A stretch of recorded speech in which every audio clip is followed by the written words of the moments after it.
सुप्रभात प्यारे बच्चों। पिछली कक्षा में हमने स्वर्ण काकय कहानी को शुरू किया था।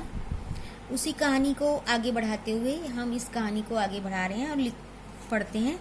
कहानी में था कि एक निर्धन बालिका धूप में रखे हुए चावलों की रखवाली कर रही थी। तभी वह बालिका वहाँ थी तो एक सोने का कौवा वहाँ पर आया। वो विचित्र था, उसके पंख सोने के थे, उसकी चोंच चांदी की थी। तो भी वो चावल खाने लगा तो वो बालिका रोने लगी। बालिका को रोता हुआ देखकर कौवा बोला कि तुम चिंता मत करो, तुम्हारे इन चावलों का मूल्य मैं दे दूंगा। तुम सूर्योदय से पहले गांव के बाहर वृक्ष के नीचे आ जाना।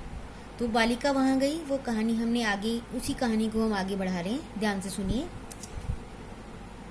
इति उक्त्वा काकय कक्षाभ्यन्तरो स्थितो मंजुषा निस्सार्य ताम प्रति अवदत्। ऐसा कहकर कौवे ने कमरे के अंदर से 3 बक्से निकाले और उससे कहा, बालिके यथेच्छ गृहाण, जो तुम्हें लेना है ले लो। मंजुषाम एका, इन तीनों में से एक मंजुषा या एक बक्सा तुम ले लो। लघुत्तमा मंजुषा प्रगृह्य बालिकया, सबसे छोटे बक्से को लेकर लड़की ने कहा, मदीयाम तंडुलाम मूल्यम इति, मेरे चावलों का मूल्य सिर्फ इतना ही है, इसलिए मुझे ये सबसे छोटा बक्सा दे दो। गृहम आगत्य तया मंजुषाम सम उद्घाटिता, घर आकर उसने उस बक्से को खोला। तस्या महाहराणी हीरकाणी विलोक्य च प्रहर्षिता, उसने बहुत कीमती हीरों को देखा तो वह उसे देखकर बहुत खुश हुई और उसी दिन से वह धनी हो गई। तस्मिन्नेव ग्रामे, उसी ग्राम में एका अपरा लुब्धा वृद्धा ने अवसत, एक और लालची बुढ़िया रहती थी। तस्यापि एका पुत्री आसीत, उसकी भी एक पुत्री थी। ईर्ष्या सा तस्य स्वर्ण काकस्य रहस्यम अभिज्ञातिपति, ईर्ष्या के कारण उसने सोने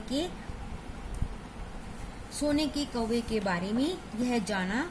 सूर्यातपे, सूर्य की गर्मी में यह जाना तो उसने भी सूर्य की गर्मी में चावलों को रखा और अपनी सुता, अपनी पुत्री को उसकी रक्षा के लिए वहां पर छोड़ दिया। तथैव स्वर्ण पक्ष काकय तंडुलान भक्षण तामपि तत्र एवा कार्यत, उसने कहा कि जैसे ही सोने का कौवा चावलों को खाए तो तुम भी उस कौवे को चावलों को खाते हुए रोकना। प्रातस्तः गत्वा सा काकम निर्भस्यन्ति प्रउवाच, सुबह ही वह वहां जाकर कौवे को बुरा भला कहती हुई बोली, अरे नीच कौवे, मैं आ गई हूँ, मुझे चावलों का मेरा मूल्य दे दो।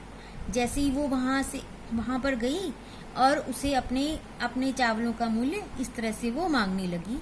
कौवा बोला, मैं तुम्हारे लिए सीढ़ी उतारता हूँ, कहो तुम्हें सोने की सीढ़ी चाहिए, चांदी की सीढ़ी चाहिए या तांबे की सीढ़ी चाहिए जिससे तुम ऊपर आ जाओ। तो वो गर्विताया बालिकाया, वह घमंडी लड़की बोली, मुझे सोने की सीढ़ी से ही ऊपर आना है,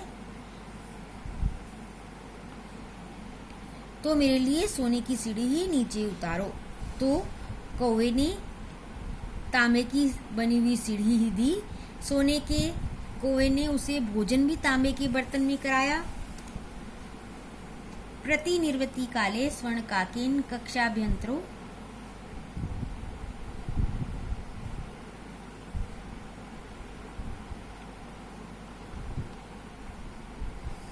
प्रतिनिवृत्ति काले, वापस जाते समय, स्वर्ण काकेन कक्षाभ्यंतरात् तिस्त्र मंजुषा संदूके तत् उत्परः सम उक्षिप्ता, वापिस जाते समय सोने के कौवे ने अब कमरे के अंदर से 3 मंजुषाएं, 3 संदूकें निकाली और उसके सामने रख दी।